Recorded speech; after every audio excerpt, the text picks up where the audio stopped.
Welcome to Fear and Greed, the week ahead. I'm Sean Aylmer, and as always, I'm joined by economist Stephen Koukoulas this fine Monday morning.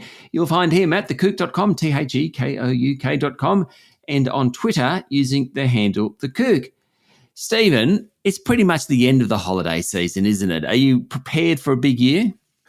It is the end of the holiday season, and yes, and having said that, even the first 4.5 weeks of January have been super duper busy anyway, surprisingly. People are back in town doing things and the data's been flowing thick and fast, and 23 will be an absolute boom year, I'm sure. In terms of the busyness, not so much the economy. Right, well, let's start with that and what happened last week. The data did flow thick and fast. The CPI, the Consumer Price Index, came out from the Bureau of Statistics, and it was kind of higher than most people expected. It was a funny one, higher than the financial markets, who sort of talked themselves into a low outcome over the last few weeks. But when we look at what the Reserve Bank was saying in November in their most recent published forecasts, they're anticipating annual headline inflation to hit 8%. So above market expectations, below RBA expectations, but in a sense, we knew it was going to be a high number. We knew all of the indicators on building costs, on holiday travel, on petrol, on all of these sorts of things that were coming through in terms of higher inflation pressures were there. So we were sort of, in a sense, quibbling about whether it was 7.5 or 7.8 or 8, whatever. It was a high result. But it certainly did spark the markets into thinking that the February board meeting from the RBA could well consider the 25-point rate hike, whereas before the number was out, it was sort of less than 50-50. So the data flow over the next week and a bit until next Tuesday's RBA board meeting will be really important for them to deliberate on. Okay, so let's get into that. Retail sales is the big one this week, particularly after the big jump. So it's retail sales for December, and there was a big jump in November.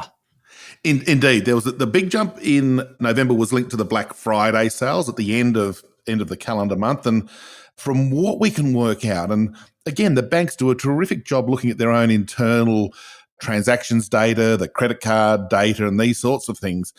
And the ones that I've seen are suggesting that December will be something of a pullback, that people did spend up big, whether it was just spending money for the sake of it or buying their Christmas presents early, we're not sure.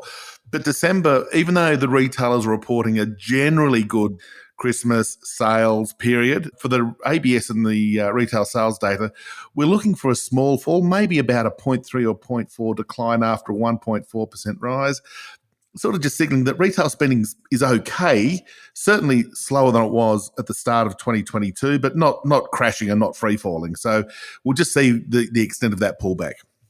What about the building industry? We've got building approvals out this week. Is that still sliding? Yeah, the housing side of the construction industry is certainly weakening. And remember that in a sense, it's not so much a problem because federal and state governments implemented a range of construction programs during the depths of COVID. That was one industry that sort of continued to run along. People were outside and there was less chance of catching COVID. So they had all these incentives for people to build dwellings, and they certainly did. When we look at the numbers in 2021 and early 2022, there was a construction approvals boom. Fair enough. Those incentives came to an end early in 2022, and since then, building approvals have been trending lower. So, in a sense, there was a bring forward of activity. So there's still a fair bit of construction in the pipeline, but future activity as these building approvals continue to trend lower will be a little bit problematic for the industry. Non-res building approvals, again, a bit choppy. It depends what you're doing. Not a lot of demand for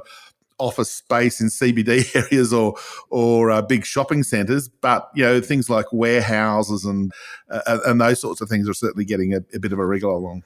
Okay, and we'll get Reserve Bank credit data as well. Yeah, again, we're looking for housing credit to continue to slow in line with the housing cycle.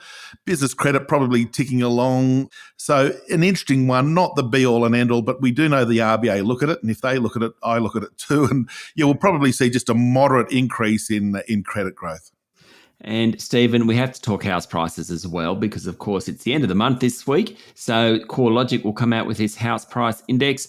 Surely it's going to be good news. Surely. Depends whether you're a buyer or a seller. Yeah, good answer.